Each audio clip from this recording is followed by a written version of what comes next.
আসসালামু আলাইকুম ভিউয়ার্স, জানিয়ে দেব সর্বশেষ আন্তর্জাতিক বাংলা সংবাদ শিরোনাম। এবার ইসরায়েলি সামরিক ঘাঁটিতে হিজবুল্লাহর ক্ষেপণাস্ত্র হামলা। অন্যদিকে নাসরুল্লাহকে হত্যা করেও হিজবুল্লাহকে দমানো যাবে না বলল CNN। আরো জানিয়ে দেব, নাসরুল্লাহকে হত্যায় যুক্তরাষ্ট্রের তৈরি বোমা ব্যবহার করেছে ইসরায়েলি, বললেন মার্কিন সিনেটর। এরপরে থাকবে হিজবুল্লাহর রয়েছে ঘুরে দাঁড়ানোর ইতিহাস। সর্বশেষ জানিয়ে দেব, হোদাইদায় হামলার প্রতিশোধ নেওয়ার ঘোষণা আনসারুল্লাহর। এতক্ষণ শুনছিলেন সংবাদ শিরোনাম, এবার বিস্তারিত। আমাদের ভিডিওটি কে কোন জেলা থেকে দেখছেন জানিয়ে দেবেন কমেন্টের মাধ্যমে, এবং ভিডিওটি ভালো লাগলে একটি লাইক করবেন এবং সাবস্ক্রাইব করে আমাদের সঙ্গেই থাকবেন। ইসরায়েলি সামরিক ঘাঁটিতে হিজবুল্লাহর ক্ষেপণাস্ত্র হামলা। লেবাননের সশস্ত্র গোষ্ঠী একক বিবৃতিতে জানিয়েছেন, হিজবুল্লাহ তাদের ক্ষেপণাস্ত্রগুলো ওয়েফ সামরিক ঘাঁটিতে লক্ষ্য করে আঘাত হেনেছে। হামলাটি লেবাননের ভূমি ও বেসামরিক নাগরিকদের উপর ইসরায়েলি আগ্রাসনের প্রতিশোধ হিসেবে এবং গাজায় ফিলিস্তিনিদের সমর্থনে চালানো হয়েছে বলেই জানিয়েছেন হিজবুল্লাহ। এদিকে লেবাননের সংবাদ সূত্র জানিয়েছে, হিজবুল্লাহর একই সময় দখলকৃত ফিলিস্তিনের উত্তর তিবেরিয়াস অঞ্চলে 5টি রকেট ক্ষেপণ নিক্ষেপ করেছে। তবে এতে হতাহত বা ক্ষয়ক্ষতির কোনো তথ্য এখনো জানা যায়নি। ইসরায়েলি সেনাবাহিনী গত সোমবার থেকে লেবাননে ব্যাপক হামলা শুরু করেছে, যাতে 1000-এরও বেশি লেবানিজ নিহত এবং 6000-এরও বেশি আহত হয়েছে। এছাড়া প্রায় 10 লাখ লেবানিজ গৃহহীন হয়ে পড়েছেন। এর প্রেক্ষিতে হিজবুল্লাহ বেশ কয়েকটি ক্ষেপণাস্ত্র ও ড্রোন হামলার মাধ্যমে ইসরায়েল সামরিকের অবস্থান ও দখলকৃত গোলান মালভূমিতে পাল্টা আক্রমণ চালিয়েছে বলে জানা গিয়েছে। সূত্র ইরনা।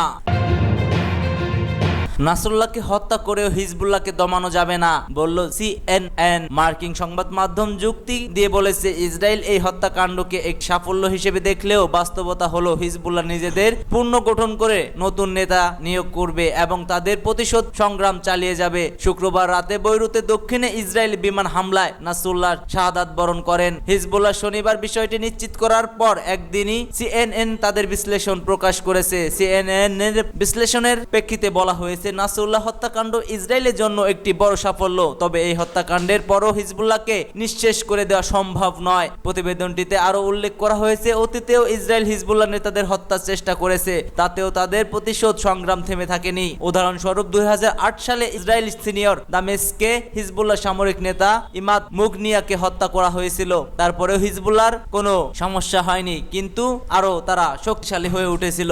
এছাড়া হামাসের বিষয়ে CNN বিশ্লেষণ বলা হয়েছে, 2004 সালে ইসরায়েলি হামাসের প্রতিষ্ঠাতা শেখ আহমেদ ইয়াসিনকে হত্যা করলেও সংগঠনটি ধসে পড়েনি। প্রায় 2 দশক পরেও হামাস ইসরায়েলের বিরুদ্ধে অক্টোবর 7 এর অপারেশন আল আকসা স্টর্ম পরিচালনা করছে। CNN ইরানের কুদস ফোর্সের কমান্ডার লেফটেন্যান্ট জেনারেল কাসেম সুলাইমানির হত্যাকাণ্ডের বিষয়টিও উল্লেখ করেছে, যেখানে বলা হয়েছে যুক্তরাষ্ট্র এই হত্যাকাণ্ড চালিয়ে গেছে, আর এই হত্যাকাণ্ডের পরেও ইরানের আঞ্চলিক প্রভাব একটু কমানো যায়নি। উল্টো হিজবুল্লাহ, হামাস এবং ইয়েমেনের আনসারুল্লাহ এখনো ইসরায়েলি লক্ষ্যবস্তুতে আঘাত হেনেছে। CNN বলছে, নাসরুল্লাহ হত্যাকাণ্ড ইসরায়েলের জন্য একটি সাফল্য হলেও হিজবুল্লাহ 4 দশকের পুরনো সংগঠন। ইতিহাস বলছে তারা নিজেদের পুনর্গঠন করে তাদের প্রতিরোধ লড়াই অব্যাহত রাখবে।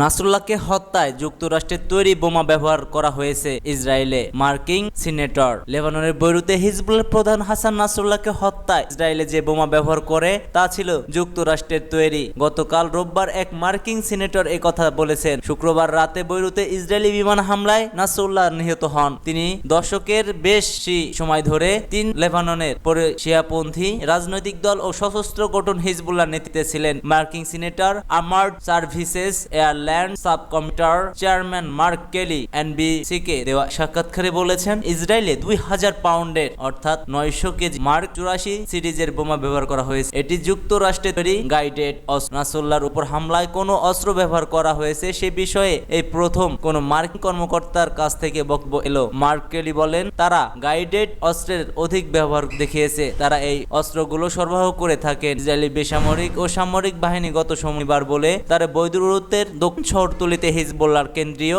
কমান্ডার সদর দপ্তরে হামলা চালিয়ে নাসরুল্লাহকে হত্যা করেছে। নাসরুল্লাহর উপর হামলায় কি ধরনের অস্ত্র ব্যবহার করা হয়েছে সে বিষয়ে ইসরায়েলি বাহিনীর কোনো মন্তব্য করতে রাজি হয়নি।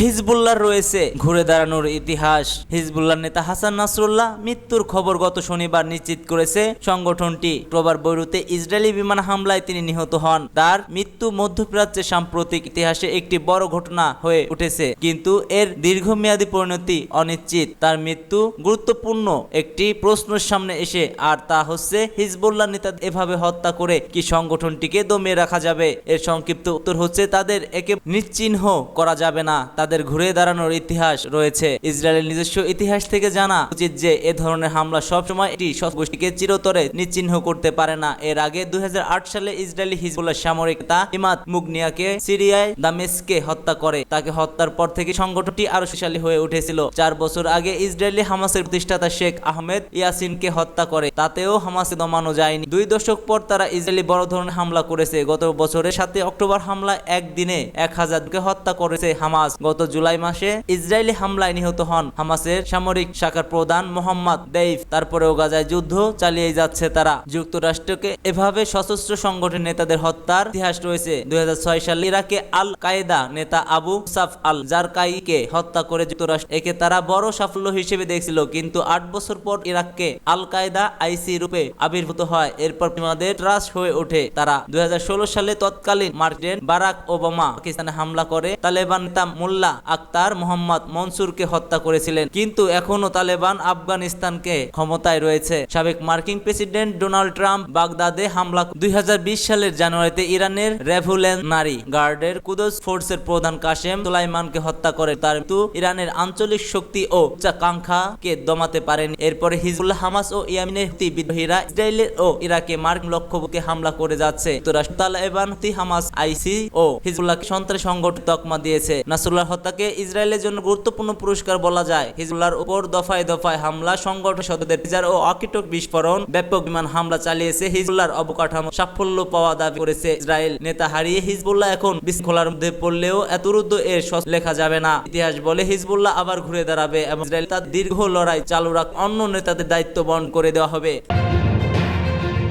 হুদাইদা হামলার শোধ নেওয়ার ঘোষণা আনসারুল্লাহর। ইয়েমেনের সশস্ত্র গোষ্ঠী মিডিয়া সেলের উপপ্রধান নাসিরউদ্দিন আমির হুঁশিয়ারি দিয়ে বলেছেন, ইসরায়েলি শত্রুর নতুন আগ্রাসনের জন্য আমরা আল্লাহর সাহায্যে জবাব দেব আল্লাহ। হুদাইদা বন্দর নগরীতে বড় ধরনের বিমান হামলা চালায় ইসরায়েলি বর্বর বাহিনী। এই হামলার পরই আমির তার এক্স হ্যান্ডেলে বার্তায় প্রতিশোধ স্বীকার করেন। ইসরায়েলে আক্রমণ ব্যর্থ হয়েছে উল্লেখ করে আনসারুল্লাহ নেতা বলেন, প্রয়োজনীয় সতর্কতামূলক ব্যবস্থা আগে থেকেই নেওয়া হয়েছিল এবং রাস ইসা এবং হুদাইদা বন্দরগুলো তেল মজুত করা গোদামগুলো খালি করা হয়েছিল। নাসিরউদ্দিন আমির এই সময় জোর দিয়েই বলেছেন, ইসরায়েলি এ ধরনের আক্রমণ ইয়েমেনের সেনাবাহিনীকে ফিলিস্তিনি জনগণের প্রতি সমর্থন দেওয়া থেকে বিরত রাখতে পারবে না। ইয়েমেন সামরিক বাহিনী তাদের ফিলিস্তিনপন্থী অভিযান চালিয়ে যাবে। এর আগে ইসরায়েলি বাহিনী ইয়েমেনের উপকূলীয় শহরে হুদাইদা বিমান হামলা চালায়, তবে তারা এখন আনসারুল্লাহ শক্ত প্রতিক্রিয়া হুমকির মুখে পড়েছে। আল মায়াদি জানিয়েছে, ইসরায়েলি আক্রমণকারীরা একটি বেসামরিক বন্দর এবং বিদ্যুৎ কেন্দ্রকে লক্ষ্যবস্তু করে হামলা। স্থানীয় সূত্র জানায়, হুদাইদা বন্দরে তেলের ট্যাঙ্কগুলোতে